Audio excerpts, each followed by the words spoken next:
नमस्कार दोस्तों, आप सभी पर मां का आशीर्वाद और बजरंगबली की कृपा सदैव बनी रहे। जब भक्ति के मार्ग पर एक व्यक्ति आगे बढ़ता है तो उसकी हर संभव कोशिश होती है अपने भगवान को रिझाने की, तड़प होती है उसे पाने की। और एक सच्चा भक्त अपना सर्वस्व अपने इष्ट को झोंक देता है, समर्पित कर देता है। तो ऐसा नहीं है कि भक्त ही आतुर होता है भगवान के लिए। जब भक्त की भक्ति बहुत गहरी हो जाती है तो स्वयं भगवान भी भक्त को कुछ संकेतों के द्वारा अपनी प्रसन्नता, अपनी कृपा उस तक पहुंचाते हैं और कहते हैं कि तुम्हारी भक्ति सफल हुई। ये एक भक्त के जीवन की सबसे अमूल्य निधि होती है, सबसे अनमोल पल होते हैं जब उसे इस प्रकार के संकेत मिलते हैं। तो आज इस वीडियो में हम जानेंगे कुछ ऐसे ही विशेष संकेतों के बारे में जो बताते हैं कि भक्त की भक्ति ईश्वर तक पहुंच गई है और एक भक्त और ईश्वर का मिलन हो गया है। तो सबसे पहला संकेत तो यह है कि जीवन में अद्भुत घटनाएं घटने लगती हैं जिन पर खुली आंखों से या कहीं तर्क की दृष्टि से विश्वास करना मुश्किल होता है। जब आप बहुत गहरे ध्यान में होते हैं और विशेषकर जब आप हनुमान जी, माँ काली या भैरव बाबा की पूजा में होती है तो ये आवाजें आपको बहुत तीव्रता से सुनाई देती हैं, क्योंकि दोस्तों ये कलयुग की जागृत शक्तियां हैं। तो इनकी पूजा के दौरान जब एक भक्त बहुत गहराई में चले जाता है अपनी साधना की, तो उसे जो अनुभव होते हैं वो बहुत तीव्र होते हैं और कई बार भक्त डर भी जाते हैं।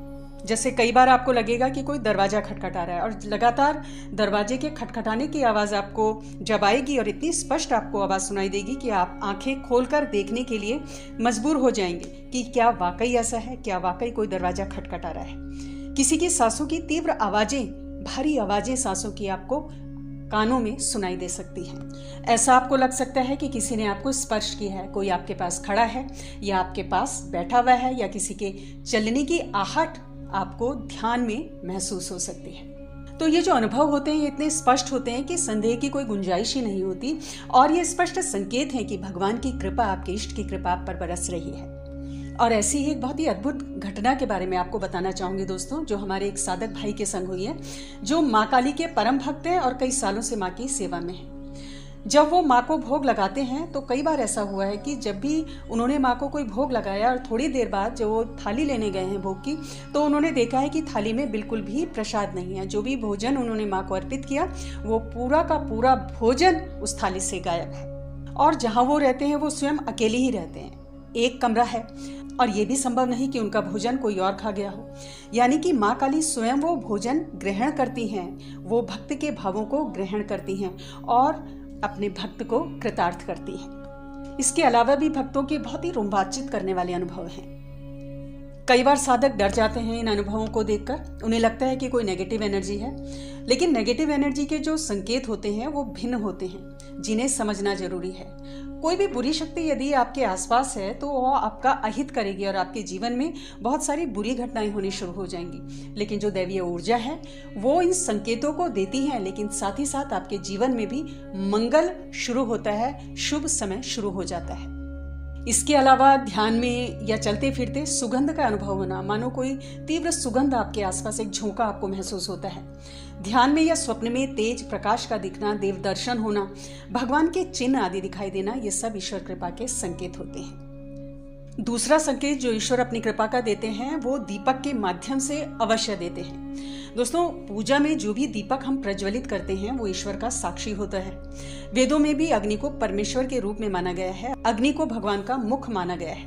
अग्निदेव के माध्यम से ही हमारी भक्ति ईश्वर तक पहुंचती है। जो भी हम भोग अर्पित करते हैं वो अग्नि के माध्यम से हमारे प्रभु तक पहुंचता है। और ईश्वर के जो संकेत हैं, उनके जो भाव हैं, वो भी उस अग्नि के ही माध्यम से, दीपक की ज्योत के माध्यम से हम तक पहुंचते हैं। तो ये इस प्रकार से हो सकता है कि दीपक में बाती तेज अगर जलने लग जाए, जो बाती की लौ है वो तेज हो जाए, तो समझना चाहिए कि हमारी भक्ति ईश्वर तक पहुंच रही है। अब जो लौ है वो बहुत तीव्र हो जाती है ऐसे में और लपलपा कर जलती है, बहुत ऊंची उड़ जाती है। इसके अलावा कई बार दीपक में जो बातें जल रही है वो पूरी जल जाती है। दीपक में फूल बनना, ओम की आकृति, त्रिशूल आदि के चिन्ह दिखना, ये सब देव कृपा का संकेत होते हैं और ये सब बहुत ही प्रबल और स्पष्ट संकेत होते हैं। तीसरा संकेत कि भगवान आपसे खुश हैं, कि आध्यात्मिक जो आपका पथ है, आध्यात्मिक मार्ग जो है, उसमें आपको निरंतर मार्गदर्शन मिलता रहता है। क्योंकि जब ईश्वर आपकी भक्ति से प्रसन्न होते हैं तो आपको भक्ति के मार्ग पर आगे बढ़ने के लिए मार्गदर्शन अवश्य देते हैं। कई बार एक भक्त के मार्ग में कुछ संशय की स्थिति पैदा हो जाती है कि क्या उचित है क्या नहीं, मुझे ये करना चाहिए या ये नहीं करना चाहिए। अब जिनके गुरु हैं तो उन्हें गुरु से मार्गदर्शन मिलता है, लेकिन जिनके गुरु नहीं हैं तो अगर वो अपने इष्ट की निरंतर सेवा में है तो अवश्य ही इष्ट के द्वारा कुछ ना कुछ संकेत उनको ऐसा मिलता है जो उन्हें आगे का रास्ता उनका प्रदर्शित करता है। हाँ, इन संकेतों को समझना बहुत जरूरी है, क्योंकि बहुत से लोग ऐसे हैं जो इन संकेतों को बारीकी से नहीं समझ पाते हैं और ईश कृपा उनके ऊपर बरस रही है, इसके बावजूद भी वो ईश्वरीय मार्गदर्शन से कभी कभी वंचित रह जाते हैं। तो इन संकेतों को समझना बहुत जरूरी है। और जो कई सालों से अपने इष्ट की सेवा में हैं, उन भक्तों के अनुभव, उन साधकों के अनुभव बहुत तीव्र हैं इस संबंध में। जैसे स्वप्न में मंत्र मिल जाता है, स्वप्न में कुछ विशेष निर्देश भगवान के द्वारा, जिस देव की वो सेवा में है उस देवता के द्वारा उनको कोई विशेष मार्गदर्शन मिलता है, आगे कार्य करने का उन्हें निर्देश मिलता है। और इस भौतिक जगत में लौकिक गुरु के पास जाने का रास्ता भी भगवान अपने भक्त को अवश्य बता देते हैं, अगर भक्त के पास कोई लौकिक गुरु नहीं है तो।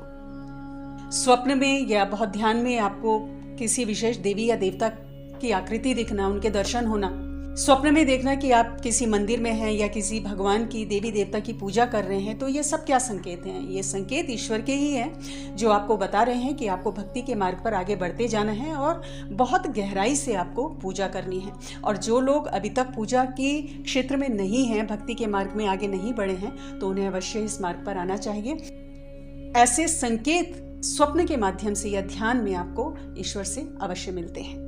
एक बहुत बड़ा संकेत ईश्वरीय कृपा क्या है कि जब आप पे ईश्वर की कृपा होती है तो लोग आपकी तरफ आकर्षित होते हैं। आपके जो विरोधी भी हैं वो भी आपसे सहयोग करते हैं या आपके आगे चुप रहते हैं। ऐसे व्यक्ति का यश बढ़ता है और साथ ही कार्यों में भी सफलता होती है, बिगड़े हुए कार्य बनते हैं। हालांकि ऐसा नहीं है कि कार्यों में सफलता मिलना ही एक पैमाना नहीं है कि आप पर ईश्वर की कृपा है। भक्तों को कई बार अपने कार्यों में असफलता भी मिलती है, भक्ति के मार्ग पर होते हुए भी, क्योंकि उनकी परीक्षाएं भी ईश्वर लेता है। लेकिन चूंकि निरंतर भक्ति करता है एक व्यक्ति, सात्विक आहार विहार एक व्यक्ति का है, तो दैवीय ऊर्जाएं और जो दैवीय शक्तियां हैं वो व्यक्ति के अंदर जागृत होने लगती हैं। उसका आभा मंडल बहुत ही विशाल, बहुत ही शक्तिशाली हो जाता है और सफलता के रास्ते उसके लिए खुलने लगते हैं। लोग उससे बहुत जल्दी प्रभावित होने लगते हैं और आपकी बात मानते हैं, आपका सम्मान करते हैं। तो एक बहुत बड़ा संकेत है ईश्वरीय कृपा का। अगला संकेत ईश्वरीय कृपा का है जो बहुत ही खास है कि ऐसे व्यक्ति का दृष्टिकोण हमेशा सकारात्मक हो जाता है। उसे नेगेटिव विचार परेशान नहीं करते, क्योंकि जब सब कुछ हम अपने ईश्वर को समर्पित कर देते हैं, अपनी सफलता असफलता, सुख दुख, अच्छाई बुराई, सब कुछ जब हमने ईश्वर को सौंप दिया है तो हमें जो बाहरी उतार चढ़ाव है उससे फर्क नहीं पड़ता। होई सोई वही जो राम रची राखा, ये चीज जब समझ में आ जाती है कि जो कुछ हो रहा है वो ईश्वर की कृपा से, उसकी इच्छा से हो रहा है, तो ऐसे व्यक्ति हमेशा सकारात्मक रहते हैं और बहुत बड़ा संकेत है ईश्वरीय कृपा का। क्योंकि भक्ति के मार्ग पर जब व्यक्ति बहुत बहुत डूब कर चलता है तो एक दृष्टा भाव में आ जाता है। निरंतर भक्ति से आत्मबल व्यक्ति का बढ़ता है और व्यक्ति के अंदर का जो ईश्वर है, जो शिवत्व है, वो प्रकट होने लगता है और ऐसा व्यक्ति स्वयं में देव स्वरूप हो जाता है। सारी नकारात्मक चीजें खत्म हो जाती हैं। क्रोध है, वैमनस्य है, लोभ लालच, ये जितने भी नकारात्मक विकार एक व्यक्ति के अंदर हैं वो खत्म होने लगते हैं और असीम शांति की स्थिति में, असीम आनंद की स्थिति में ऐसा व्यक्ति हमेशा रहता है। तो एक बहुत बड़ा संकेत ये ईश्वर कृपा का है। अन्य संकेत ईश्वर कृपा का बहुत ही विशेष है कि ऐसा व्यक्ति समभाव में रहने वाला हो जाता है। यानी किसी के विशेष के लिए विशेष भाव नहीं है, सभी को समान दृष्टि से देखना ऐसे व्यक्ति का स्वभाव बन जाता है। और ऐसे बहुत सारे भक्तों के उदाहरण हमारे सामने हैं। भक्ति में मीरा जी हैं, चैतन्य महाप्रभु, बुद्ध, नानक, महावीर, ये सब लोग भक्ति में इतने डूब गए थे कि पूरा संसार ही उनके लिए ईश्वर तुल्य हो गया था। और ये शाश्वत सत्य है कि जब भी परमपिता को पाने की एक हुंकार होती है, एक तड़प होती है, तो ऐसा व्यक्ति जब कभी भी भगवान को दिल से याद करता है तो भगवान उसके वश में होते हैं और ऐसे व्यक्ति के सारे कार्य स्वतः होते चले जाते हैं। तो दोस्तों, ये कुछ बहुत जरूरी खास संकेत हैं ईश्वर कृपा के जो एक भक्त पर होते हैं। जब भक्त की भक्ति से एक ईश्वर उसके वश में हो जाता है, उसके प्रेम में बन जाता है। तो आज की वीडियो में इतना ही। अगली वीडियो में बहुत जल्द मिलती हूँ। तब तक के लिए मुझे आज्ञा दें। स्वस्थ रहें, खुश रहें, मस्त रहें। जय माता दी, जय बजरंग।